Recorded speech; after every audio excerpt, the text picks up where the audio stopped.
आज का मेरा टॉपिक है परमेश्वर आपको कभी नहीं छोड़ेगा ना त्यागेगा। मेरे प्रियो, प्रभु यीशु मसीह ने हमारे साथ और आपके साथ एक नई वाचा बांधते हुए हमारे साथ और आपके साथ एक प्रतिज्ञा करता है और कहता है कि मैं तुम्हें कभी नहीं छोड़ूंगा ना कभी त्यागूंगा। और आज हम परमेश्वर के वचन से इस विषयों को देखते हैं तो इब्रानियों और उसका 13 अध्याय 5 वचन के अंदर जब पढ़ते हैं तो यहाँ पे इस प्रकार से हमें मिलता है कि परमेश्वर का वचन कहता है कि तुम्हारा स्वभाव लोभ रहित हो और जो कुछ भी तुम्हारे पास है उसी पे संतुष्ट करो, क्योंकि उसने आप ही कहा है कि मैं तुझे कभी ना छोड़ूंगा ना कभी त्यागूंगा। हालेलुया। मेरे प्रियो, आज हमें इस परमेश्वर के वचनों के ऊपर ध्यान करने की बहुत जरूरत है कि जिस परमेश्वर ने हमारे और आपके साथ वाचा बांधा है, उस परमेश्वर ने कहा है कि मैं तुम्हें कभी नहीं छोड़ूंगा, कभी नहीं त्यागूंगा। लेकिन आज हमारे बहुत सारे मसीही भाई हैं, बहुत सारे मसीही बहनें हैं, बहुत सारे मसीही परिवार के लोग हैं जो परमेश्वर के पास आते तो हैं, लेकिन परमेश्वर से ज्यादा लोग भौतिक चीजों की खोज में रहते हैं, सांसारिक चीजों की खोज में रहते हैं, आर्थिक चीजों की खोज में रहते हैं। लेकिन यहाँ पे परमेश्वर का वचन कहता है कि जो कुछ भी तुम्हारे पास है उसी में संतुष्ट रहो। जो कुछ भी है, यदि ज्यादा है तो ज्यादा में संतुष्ट रहो, यदि थोड़ा है तो थोड़े में संतुष्ट रहो, यदि न ज्यादा न कम बीच में है तब भी उसमें भी संतुष्ट रहो, क्योंकि परमेश्वर जो है वो कहता है मैं तुम्हें कभी नहीं छोड़ूंगा ना कभी त्यागूंगा। हालेलुया। क्योंकि जब हम पुराने नियम के अंदर व्यवस्था विवरण उसका 31 अध्याय और 6 वचन के अंदर जब पढ़ते हैं तो यहाँ पे परमेश्वर के दास मूसा ने जब अपने कलीसिया के लोगों को, इजरायली प्रजा के लोगों को और जो है यहोशू को परमेश्वर की व्यवस्था दे रहा था, तो यहाँ पे भी वो बातें यही कह रहा था कि तू हिया बांध और दृढ़ हो जा, उनसे ना डर और ना भयभीत हो, क्योंकि तेरे संग चलने वाला तेरा परमेश्वर यहोवा है, वह तुझे ना तो धोखा देगा और ना तो कभी छोड़ेगा। हालेलुया। हालेलुया। मेरे प्रियो, कई बार क्या होता है कि जब हमारे पास थोड़ा सा समस्याएं आती हैं, थोड़ी सी परेशानियां आती हैं, थोड़ी परेशानियों का जब हम सामना करने लगते हैं तो हम उन समस्याओं को देखकर भयभीत हो जाते हैं, उन समस्याओं को देखकर डर जाते हैं और कहते हैं शायद परमेश्वर हमें छोड़ दिया है, परमेश्वर हमारी सुधि नहीं लेता है, परमेश्वर हमारी प्रार्थना को नहीं सुनता है। लेकिन यहाँ पे परमेश्वर का दास मूसा जो है परमेश्वर की प्रजा के लोगों से, इजराइल के लोगों से वो ये बातों को कहते हुए परमेश्वर के वचनों को उन्हें बता रहा है कि तुम जो है उनसे मत डरो। हालेलुया।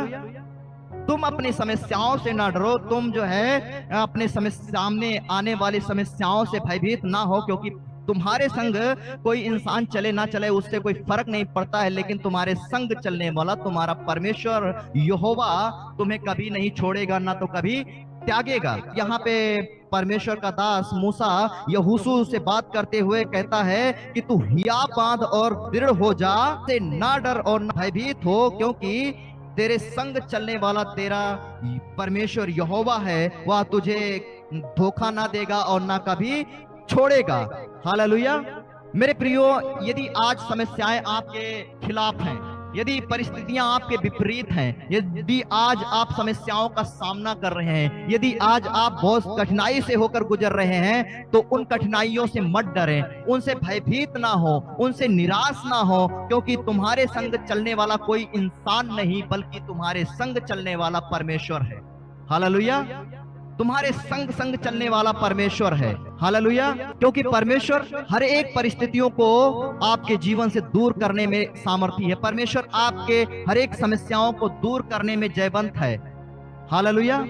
और अगर हम उसके नीचे पढ़ते हैं तो यहाँ पे लिखा हुआ है कि तब मूसा ने यहोशू को बुलाकर सब इजरायलियों के सम्मुख कहा, तू हिया बांध और दृढ़ हो जा, क्योंकि इन लोगों के संग उस देश में जिसे यहोवा ने इनके पूर्वजों से शपथ खाकर देने को कहा है, तू जाएगा और इनको उसका अधिकारी कर देगा, और तेरे आगे आगे चलने वाला यहोवा है, वह तेरे संग रहेगा, ना तो तुझे धोखा देगा और ना तुझे छोड़ेगा, इसलिए मत डर क्योंकि तेरा परमेश्वर यहोवा तेरे संग है, और तेरा मन कच्चा ना हो। हालेलुया, तेरा मन कच्चा ना हो। लेकिन हम जब यहाँ देखते हैं कि परमेश्वर का दास मूसा यहोशू को इस बातों की आज्ञा देते हुए कहता है मत डर, क्योंकि कोई चले ना चले लेकिन परमेश्वर तुम्हारे संग संग चलने वाला है।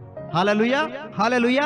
लेकिन जब हम देखते हैं कि कुछ समय के बाद परमेश्वर के दास मूसा की मृत्यु हो जाती है, तो यहोशू निराश हो जाता है, यहोशू उदास हो जाता है। यहोशू अपने जीवन के समयों में सोचता है कि अब मैं कुछ नहीं कर पाऊंगा। लेकिन यहोशू 1 अध्याय 5 वचन के अंदर पढ़ते हैं, तो यहाँ पे परमेश्वर यहोशू से बात करते हुए कहता है तेरे जीवन भर कोई तेरे सामने ठहर ना सकेगा। हालेलुया, तेरे जीवन भर तेरे सामने कोई ठहर ना सकेगा। जैसे मैं मूसा के संग रहता था वैसे ही तेरे संग भी रहूंगा, और ना तो तुझे धोखा दूंगा और ना तुझे छोड़ूंगा। हालेलुया। मेरे प्रियो, आज परमेश्वर का वचन मुझसे और आपसे कहता है कि तुम्हारे जीवन भर तुम्हारे सामने कोई नहीं ठहर सकता।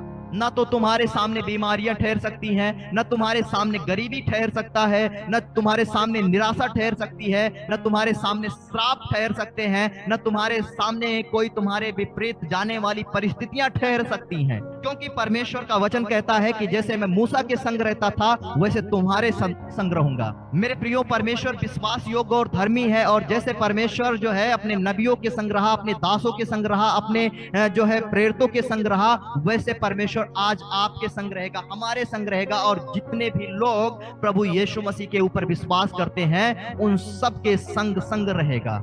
Hallelujah, hallelujah.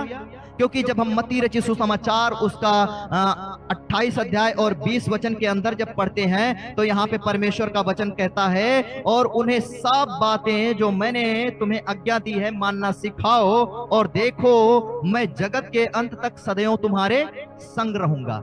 Hallelujah, hallelujah. मेरे प्रियो, परमेश्वर ने मूसा से कहा कि जो व्यवस्था तुझे इजरायलियों को देनी है वो तू दे दे, क्योंकि तू उस देश में नहीं जाने पाएगा। और उसने इजरायलियों के सामने यहोशू को खड़ा होकर यहोशू को व्यवस्थाएं दी, यहोशू को सिखाया, और उसके बाद यहोशू के साथ साथ पूरे इजरायली के लोगों को सिखाया। और जैसे उस समय इजराइल के लोगों को परमेश्वर ने व्यवस्था दी, आज्ञाएं दी, उस तरीके से परमेश्वर ने आज हमें और आपको अपने नई वाचा को बांधते हुए आज्ञा दे रहा है, और अपने चेलों से कह रहा है, अपने प्रेरितों से कह रहा है कि जाओ और शुभ समाचार प्रचार करो।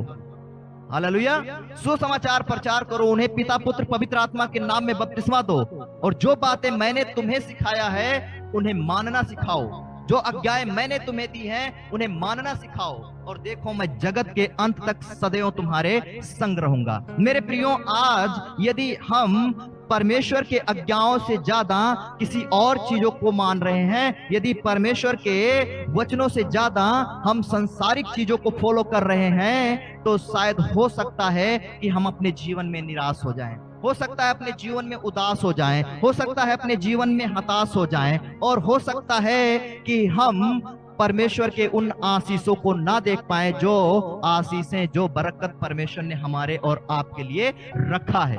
हालेलुया। क्योंकि उस समय परमेश्वर ने यहोशू को कहा कि व्यवस्था की पुस्तक तेरे चित्त से ना उतरने पाए, और आज यहाँ प्रभु यीशु मसीह का वचन कहता है कि उन्हें सब बातें मानना सिखाओ जो मैंने तुम्हें आज्ञा दी है, और देखो मैं जगत के अंत तक सदैव तुम्हारे संग रहूंगा। तो परमेश्वर का वचन उस समय में भी बहुत महत्वपूर्ण था, आज भी बहुत ही महत्वपूर्ण है। Hallelujah, hallelujah. क्योंकि परमेश्वर का वचन जो है हमें हियाव देता है, परमेश्वर का वचन हमें जीवन देता है, परमेश्वर का वचन हमें उद्धार देता है, परमेश्वर का वचन हमें छुटकारा देता है, परमेश्वर का वचन हमें हर एक विपरीत परिस्थितियों में दृढ़ रहने के लिए साहस प्रदान करता है। हालेलुया। और यहाँ प्रभु यीशु मसीह का वचन कहता है जगत के अंत तक सदैव मैं तुम्हारे संग रहूंगा। हालेलुया। और नहीं तो तुम्हारे सामने कोई ठहर सकता है और न तुम्हारे सामने कोई खड़ा हो सकता है, इसलिए तुम्हारा मन कच्चा ना हो। मेरे प्रियो, कई बार हम सोचते हैं कि प्रभु यीशु मसीह हमारे संग कैसे रह सकता है। प्रभु यीशु मसीह तो स्वर्ग में उठा लिया गया, प्रभु यीशु मसीह तो स्वर्ग के सिंहासन के ऊपर विराजमान है। लेकिन जब हम यूहन्ना रचित सुसमाचार उसका 14 अध्याय और 16 वचन के अंदर जब पढ़ते हैं तो यहाँ पे परमेश्वर का वचन कहता है कि मैं पिता से विनती करूंगा और वह तुम्हें एक और सहायक देगा कि वह सर्वदा तुम्हारे साथ रहे। हालेलुया। मेरे प्रियो, हो सकता है ये आप सोच सकते हैं कि प्रभु यीशु मसीह हमारे लिए, आपके लिए, समस्त मानव जाति के पापों के लिए मारे गए, गाड़े गए और तीसरे दिन जिंदा होकर उसके बाद वो स्वर्ग में उठा लिए गए और स्वर्ग के सिंहासन पर विराजमान हैं। लेकिन आज हमें ये जानने की जरूरत है कि प्रभु यीशु मसीह सर्वव्यापी परमेश्वर है। वो स्वर्ग के सिंहासन के ऊपर भी विराजमान है। वो पवित्र आत्मा के रूप में हमारे और आपके अंदर होकर हमारी और आपकी अगुवाई भी करता है। हालेलुया। क्योंकि प्रभु यीशु मसीह ने इससे पहले स्वर्ग के ऊपर उठाए जाते अपने चेलों को कहा कि मैं जाता हूं और पिता से विनती करूंगा तुम्हें एक सहायक दे, ताकि सर्वदा वो तुम्हारी सहायता करता रहे, तुम्हारी अगुवाई करता रहे, तुम्हें हर एक विपरीत परिस्थितियों से बचाता रहे, हर एक समस्याओं से बचाता रहे, हर एक प्रकार के जो है प्रॉब्लम से बचाता रहे, हर एक दुखों से तुम्हें छुड़ाता रहे और हर तरीके से तुम्हें तुम्हारे जीवनों में अगुवाई करता रहे। हालेलुया।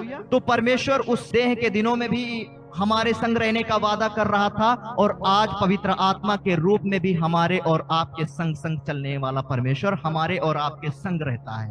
हालेलुया।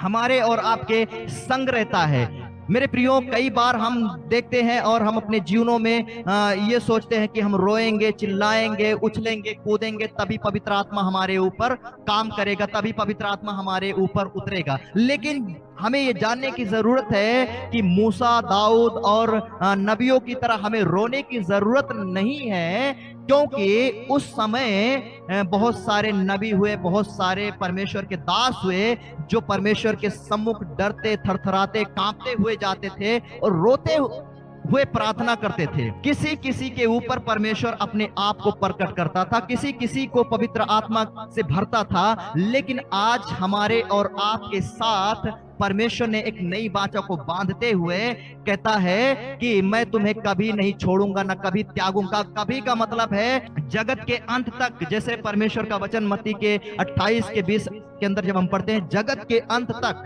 परमेश्वर हमारे और आपके संग रहने वाला परमेश्वर है। हालेलुया। और जब हमें परमेश्वर ने इतना बड़ा जो है सौभाग्य दिया है कि वो परमेश्वर हमारे और आपके संग रहकर चलने वाला परमेश्वर है, तो हमें रोने, चिल्लाने, गिड़गिड़ाने की जरूरत नहीं है। बस हमें परमेश्वर के आज्ञाओं का पालन करते हुए, हमें परमेश्वर के धार्मिकता को फॉलो करते हुए, हमें परमेश्वर के भय में रहते हुए, परमेश्वर का अनुकरण करते हुए चलने की जरूरत है, जिससे हमारे जीवन को परमेश्वर हमारा अगुवाई करते हुए हमारे संग संग चल सके। हालेलुया। हालेलुया। हमारे और आपके संग संग चल सके। अगर हम दूसरा कुरिन्थियों उसका 6 अध्याय और 16 वचन को जब पढ़ते हैं तो यहाँ पे परमेश्वर का वचन कहता है, और मूर्तियों के साथ परमेश्वर के मंदिर का क्या संबंध, क्योंकि हम तो जीवते परमेश्वर के मंदिर हैं। जैसा परमेश्वर ने कहा, मैं उनमें बसूंगा और उनमें चला फिरा करूंगा और मैं उनका परमेश्वर हूंगा और वो मेरे लोग होंगे। मेरे प्रियो, जिस प्रकार से परमेश्वर का वचन हम लोगों ने स्टार्टिंग में देखा कि परमेश्वर का वचन कहता है तुम्हारा स्वभाव लोभ रहित हो। हालेलुया। तुम्हारा स्वभाव लोभ रहित हो। लेकिन अगर हम इफिसियों के 5 अध्याय 5 वचन के अंदर पढ़ते हैं, वहां पे हम पढ़ते हैं तो वहां पे कहता है वचन कि सब प्रकार का लोभ जो है वो मूर्ति पूजा के बराबर है। हालेलुया। मूर्ति पूजा के बराबर है। और यहाँ पे परमेश्वर का वचन कहता है मूर्तियों के साथ परमेश्वर के मंदिर का क्या संबंध है। मेरे प्रियो, आज हमारे जीवन में यदि लोभ है, लालच है, ईर्षा है, जलन है, क्रोध है, विरोध है, किसी भी तरीके के हमारे संसारिक जो है चीजों को हमारे जीवन में अगर जो हम आने के लिए मौका देते हैं, तो आज भी हम मूर्ति पूजा के बंधनों में फंसे हुए हैं। लेकिन यहाँ पे परमेश्वर का वचन कहता है कि मूर्तियों के साथ परमेश्वर के मंदिर का क्या संबंध है। मूर्तियों के साथ परमेश्वर के मंदिर का क्या संबंध है।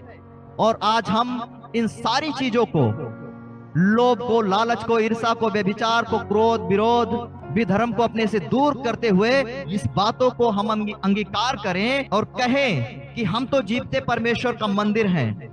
हालेलुया, हम तो जीवते परमेश्वर का मंदिर है और परमेश्वर आप ही कहता है कि मैं तुम्हारे संग चलूंगा और तुम में बसूंगा।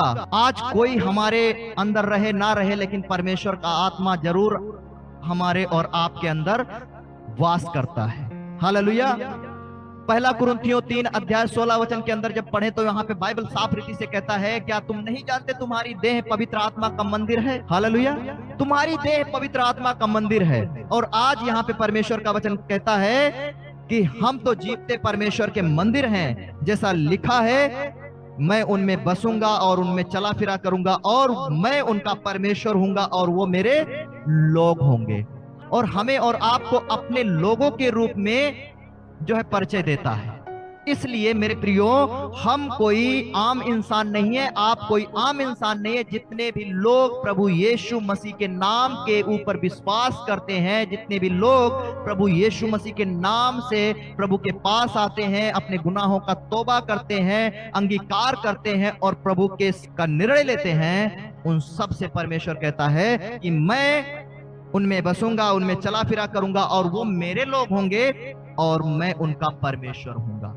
हालेलुया, मैं उनका परमेश्वर हूंगा। एक और वचन को जब हम पढ़ते हैं, कुलूसियों उसका 1 अध्याय और 27 वचन को, तो यहाँ पे हम जब पढ़ते हैं तो यहाँ पे लिखा है, जिन पर परमेश्वर ने प्रकट करना चाहा कि उन्हें ज्ञात हो कि अन्य जातियों में उस भेद की महिमा का मूल्य क्या है, और यह है कि मसीह जो महिमा की आशा है तुम में रहता है। हालेलुया। परमेश्वर ने अन्य जातियों में से हमें और आपको बुला लिया है, और अन्य जातियों के ऊपर नहीं बल्कि उनमें से चुनकर हमारे और आपके ऊपर परमेश्वर ने प्रकट किया है कि ताकि मैं और आप उस भेद को जाने, उस मसीह की महिमा को जाने जो आशा सहित है, जिस मसीह की महिमा में आशा है और वो मसीह हम में और आप में रहता है। हालेलुया, वो मसीही हम में और आप में रहता है, वो प्रभु हम में और आप में रहता है। मेरे प्रियो, आज परमेश्वर के वचन पे आप विश्वास करें कि परमेश्वर ईंटों पत्थरों में नहीं, परमेश्वर पेड़ों में नहीं, परमेश्वर जंगलों में नहीं, परमेश्वर पानी में नहीं, परमेश्वर पत्थरों में नहीं, परमेश्वर सोना चांदी में नहीं, परमेश्वर काठ में नहीं, परमेश्वर घास फूसों में नहीं, परमेश्वर आपके अंदर रहता है। हालेलुया, परमेश्वर आपके अंदर रहता है। और जब परमेश्वर आपके अंदर रहता है तो आपको परमेश्वर से ज्यादा न तो भौतिक चीजों के ऊपर विश्वास करने की जरूरत है, न तो आर्थिक चीजों के ऊपर विश्वास करने की जरूरत है, न संसारिक चीजों के ऊपर विश्वास करने की जरूरत है। क्योंकि संसार के अंदर जो कुछ भी उत्पन्न होता है वो आंखों की अभिलाषा, जीविका का घमंड और शरीर की अभिलाषाएं उत्पन्न होती हैं, और ये तीनों चीजें परमेश्वर की तरफ से नहीं होती हैं, संसार की तरफ से होती हैं। इसलिए जब परमेश्वर ने हमें और आपको संसार से चुन लिया है तो हमें यह विश्वास करने की बहुत जरूरत है कि परमेश्वर हमारे और आपके संग संग चलने वाला परमेश्वर सर्वदा हमारे और आपके संग रहता है, हमारे और आपके अंदर रहता है।